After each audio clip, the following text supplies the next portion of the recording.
matters. So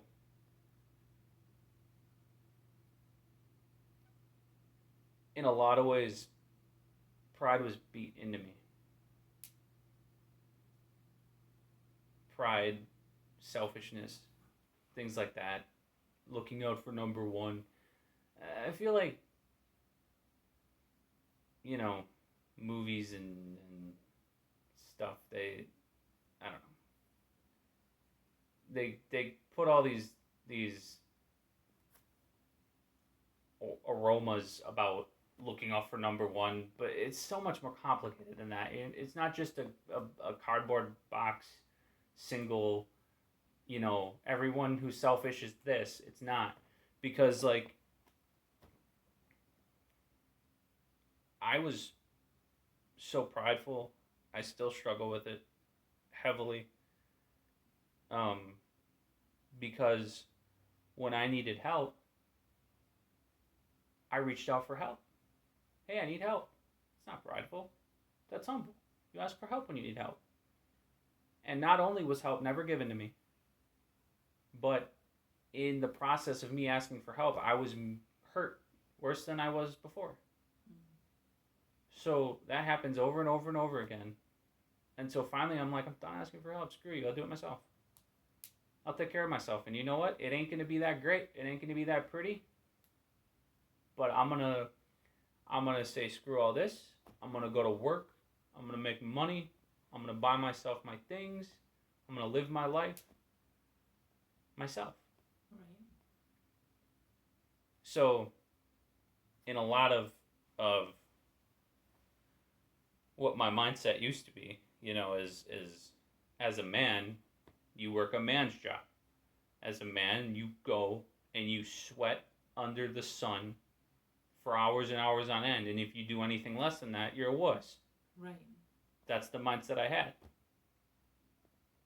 So I had I had I had pride, but I hid it. You understand?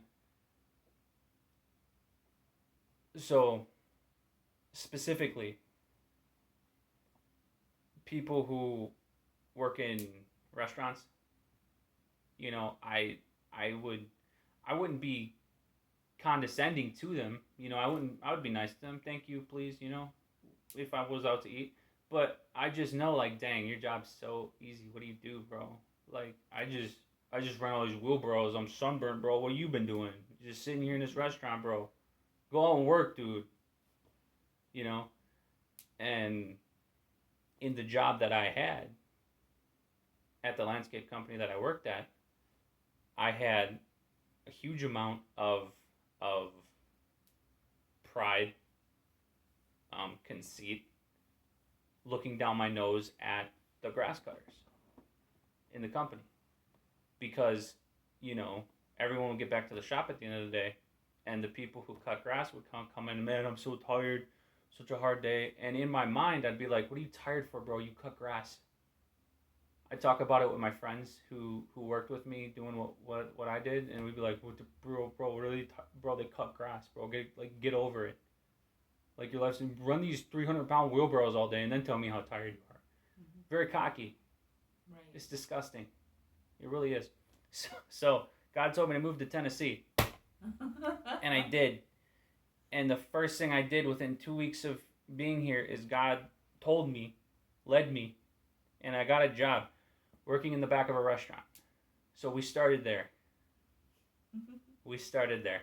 All my life, all my working career, I'd go into the gas station, give me my monster and my pack of smokes, and I'd look at the cashier and be like, I'd have that. I'd have that.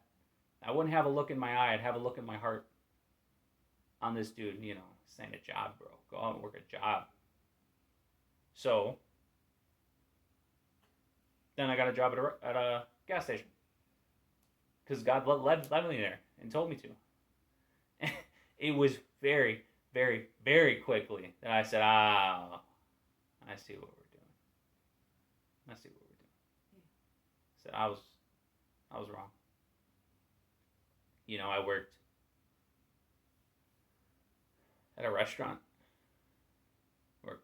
I worked at a restaurant and a gas station at the same time. And you know what? I get home, I was tired. Because work's work. Yeah. You don't need to stop trying to chase the job that has the most zeros on the check and you know it's such a stupid thing. You realize that after God saves you, it's just Right. I'm tougher because I beat myself up more. How much sense does he's smarter because he doesn't? Yeah. You know what I mean? Like Yeah. like maybe your job's more physically demanding than the cashier, but he's 10 times smarter than you. He's a cashier and you're the dummy going out there beating your body up and getting sunburn every day. Yeah. It's such a goofy thing. And so because of working those two jobs, it was getting to be too much for me. Which is another thing. These two jobs you thought were nothing, are too much for you. Look at that. Yeah. Isn't that crazy? So I was just kind of praying as best as I knew how, and I ended up. It was funny too because when I first moved down here, I set up Indeed on my phone. Put all my accomplishments, which I enjoyed doing a little too much. I know how to do this and this and this, and I know how to do this and this, and it's fine to don't be down on yourself. Like it's cool. Right. All the stuff I know how to do. I know how to do a lot of stuff, and it's cool, and I like that I know how to do that. But stop looking down your nose at people, bro. Yeah. There's a thick line between those two. You know what I mean? So I set up my Indeed when I first moved down here, and a month and a half later, I'm just like praying, like, well, I don't know what the heck to do. I can't keep going on like this. Working 85 hours a week is insane, and my voice was gone because I could only sleep for 4 hours a night, and I'm like, dude, I can't do this anymore. I'm beat. I'm not him anymore. I don't want to be him anymore. And so God provided for me. I was praying. I'm like, man, I just need to know where to go. And I opened up my phone one day and I checked my emails, which I know who checks their emails under 30 years old, bro. What are you doing? You know what I mean? But I was just at work and I was just like, oh, I wonder something. I looked at my email. I had 16 emails from a company that I had gotten in the past week. 16 emails from a landscape company from Indeed. And so I went and got that job. You want to know what I did? I cut grass. And I said, oh, all of them, huh? We just got to fix all of it, don't we? And you know what? I was able to quit the gas station, go to minimal part-time hours at the restaurant. So a few months later, I just quit that altogether, and I only did grass cutting. You want to know what? I'd get home at the end of the day. I was beat. And this is still the same me. Mm-hmm. I'm still the same dude that was running the 300-pound wheelbarrows all day. And I'm beat, bro. I'm cooked. This day beat the crap out of me, and I cut grass. Because work is work. Yeah. It doesn't matter. Stop doing that. So I was a god in my own mind. Look at what I can do. Look at how strong I am. Mm-hmm. Look how tough I am. Look how much I can handle. Look how much you can put on me and I still perform. Yeah. And then all of that broke. All of it. Right. Rapidly. And then God told me to quit my job altogether. And that's a lot more painful. It's a lot more painful. I can take the lessons. I can take the light lessons. We're going to go work. You're going to get a job everywhere where you made fun of people, where you look down on them, and you're going to humble yourself. Cool. Maybe God and I can chuckle about it. Hey, remember I used to be stupid? Remember? And then you fixed it? That was great. I was such a jerk, man. That's crazy. Thanks for fixing that. I need to work. It's wired in me. I do work. Just it's so far from what was beat into me that work is, you know. And it's hard, but this is what God does for all of us. He will take your God and bend him over his knee and spank him right in front of you, and you're gonna watch. Sometimes your God's not the agriculture crop protecting God. It's yourself Yeah. in a lot of ways. You know, it's a lot. It's a lot more sneaky these days because obviously pride's always been around. I'm not gonna say that like it hasn't, but back in the day, it was pretty cut and dry. The Israelites worshiped the living God. There were no idols, and then those people over there, they have their weird idol with the tongue sticking out, weirdos. But it was an idol. You could see it, tangible. The idols are in our heart now. Right. It's the idols in the mirror. And it's hard. It's a hard thing. A hard process because this is one of the earliest lessons that I learned was on pride. That I'm still learning to this day. It's probably why God got a head start on it, because that boy is prideful. It's going to take a while. Right. And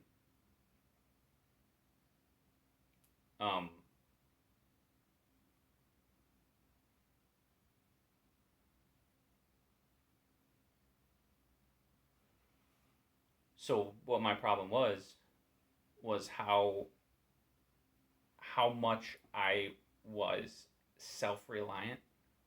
I knew it's such a fickle thing, because it's just a tangled mess. Because back who I was, I would tell you that I was worthless, absolutely nothing, scum of the earth, and yet in my heart, how does someone who thinks they're worthless also become so prideful? It's such a mess. Right. And so I was so dependent on myself. Whatever, bro. I'm just gonna go to work and make my money, and I don't need you or anybody. Just whatever. So part of it, the whole part of the journey, was struggling to accept provision from God. If you obey God, then he's going to make sure you're fed. He's going to make sure you're clothed. And I go, I don't need him to. I'm going to work. I'm going to make a paycheck. I'm going to go get some clothes myself. I'm going to go to Culver's and I'm going to get cheese curds and a concrete mix. The heck do I... It's a hard... Because you got to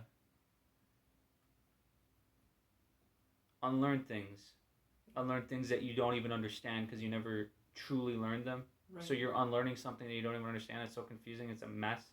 Yeah. That's why a good thing it's God orchestrating it, because Right. a part of the way that God taught me that I wasn't really providing for myself. Yeah, I worked hard. I did. But Jesus said, the birds don't work 40 hours a week. Right. The birds don't. I'm paraphrasing what Jesus said. Just don't. Whatever.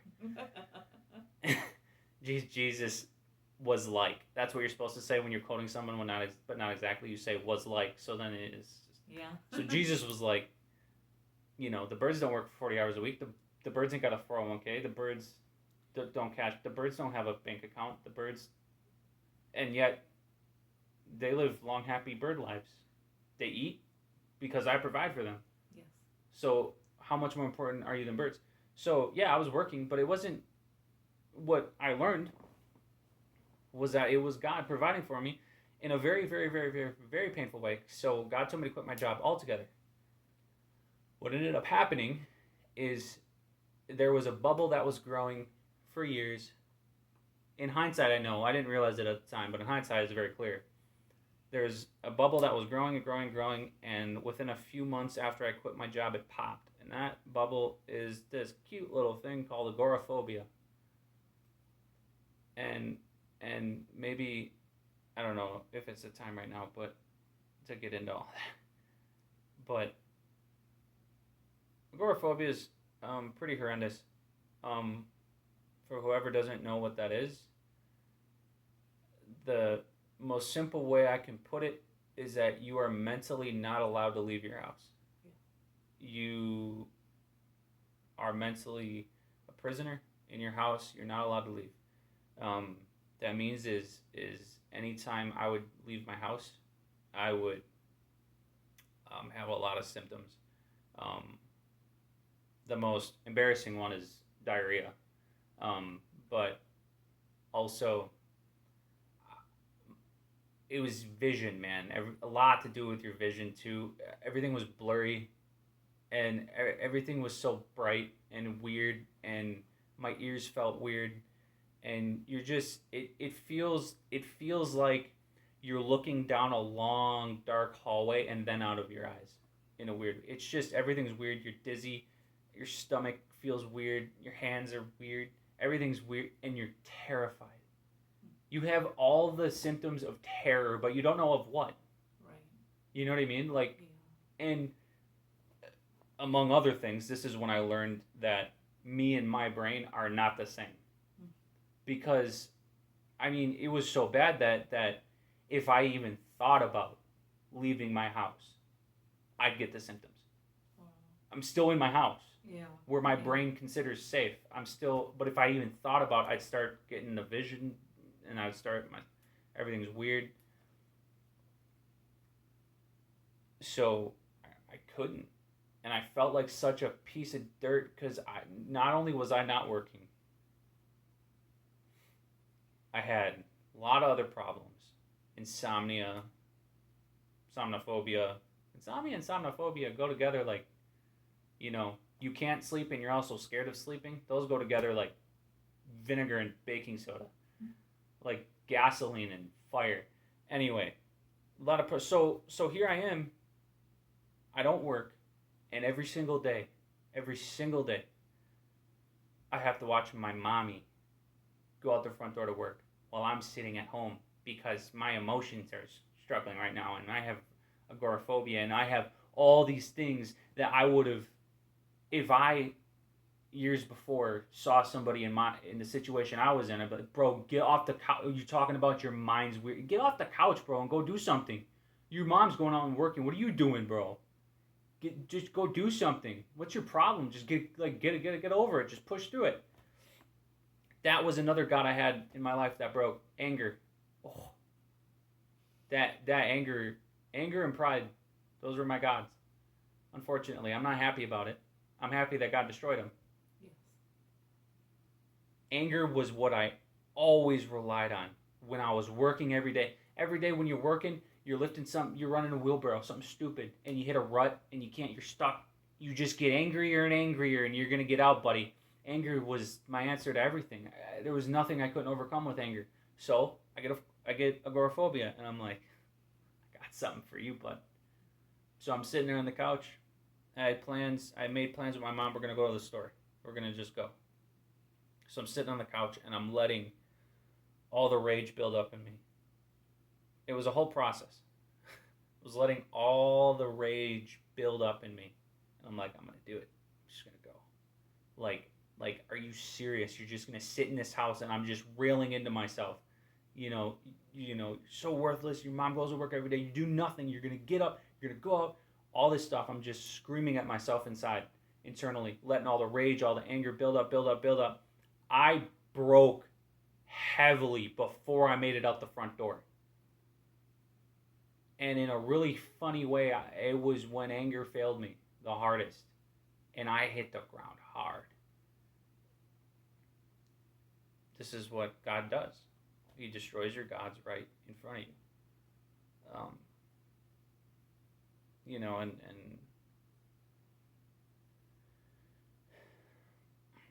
And in case someone ever watches this at one point and they struggle with agoraphobia and they're like, well, what'd you do about it, bro? Come on, give me answers. All right, I'll tell you what I did. I waited for the Lord. And before you start cussing me out, and let me finish. And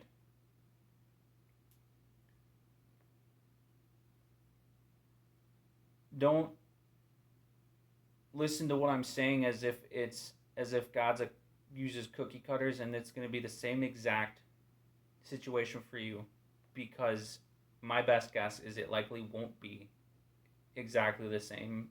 It'll probably be barely similar, or maybe it will be the same. I don't know what God did for me. He made me sit. Of course, like I said, with my pride and anger gods, there was a lot of other stuff going on that needed to be taken care of. It wasn't just simply about agoraphobia. But what it ended up being was the most terrifying night of my life. I don't suppose the details are super important, but after about 6 months, maybe a little bit more, agoraphobia built up. It started when I was 20. Anytime I'd go to Walmart, I wouldn't feel right. I'd get dizzy. Too many people, just crazy. And it just extended. So after about 6 months of it being full blown, God told me I ended up going on a 3-day fast. God told me to go to a very specific place at a very specific time, and where I ended up was on top of a mountain in the pitch dark. And it was stormy, and it was windy, and it was scary.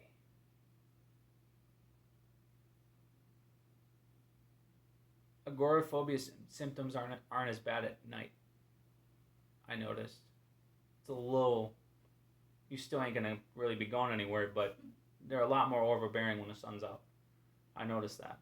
I don't know what that's all about, but it was a fast. God told me to go on a fast, and I did. It was terrifying. He told me to sit on top of the mountain for 4 hours, the Ezekiel Watchman hour times, and so I had to sit there, and it was terrifying. And God delivered me up on top of that mountain, and the agoraphobia faded away.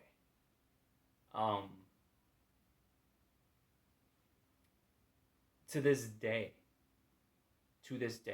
today I walked 4 miles to the library to do research for this, among other things, and 4 miles back, and I was completely fine. There's sometimes, where I kind of get like a little tickle of agoraphobia, a little, what I like to call my outside problems.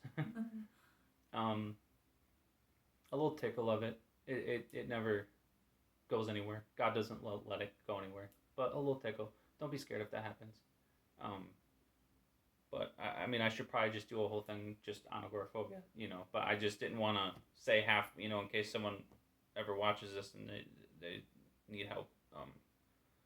You just gotta pray to God and ask him what to do. He'll tell you. Just pray, read your Bible, ask God to show you what to do. He showed me what to do, and so like I said, it might not be the exact same thing for everybody. That bald dude on YouTube told me to go up to the mountain and fast for 3 days, and that's what I did, and I still have. I don't know what God's gonna have you do. It could be different. Maybe God has you fast for 4 days and go to the beach. I don't know. Maybe it's different. But I just didn't want to leave you without any answers. That's the best answer I can give about that. But this is like I said, the first half is interesting. The second half is a little messagey. There's a little message in that. Yeah. It's a painful thing. You can ask Nebuchadnezzar. Yeah. It's a painful thing when you're your own God and God has to do what he has to do. And I'm still not all the way there. I struggle with pride greatly. Mainly asking for help, because you can't just, I don't takes a while to let go of the like I've asked for help for years and it only made things worse. Mm-hmm. So why would I ever do that again and constantly, to this year, betrayal, pain, you know, people not being there for you. A lot of it makes it hard to break out of that do it myself mindset. I'm just kind of I'm more so I feel like I worry that I'm still very prideful. I just hide it behind God. Where I say like I don't need to ask that person for help because God will take care of me. Well, it's like am I just hiding? Right. Am I saying am I just hiding behind God just so I can not have to ask for help? Right. Right. And just saying it's because of God. I firmly believe that God will help me. It's not anything about Sure. that, but you know, um, I think that's about about all I got. Um, I guess I don't know if I should end this with like advice on what do I do if I'm my own God? Well, find something to bite down on. Um, and but you ask Nebuchadnezzar, 7 years later, it sucked. Really, it was hard, painful. But 7 years later, he was back in his kingdom, in his right mind, humble. He understood it was God, not him, and he got to carry on. So it is painful. Just remember that it will come to an end. Um, it always will. It did for Nebuchadnezzar. It did for me. Um, but yeah, so I will get into the discussion for the next one.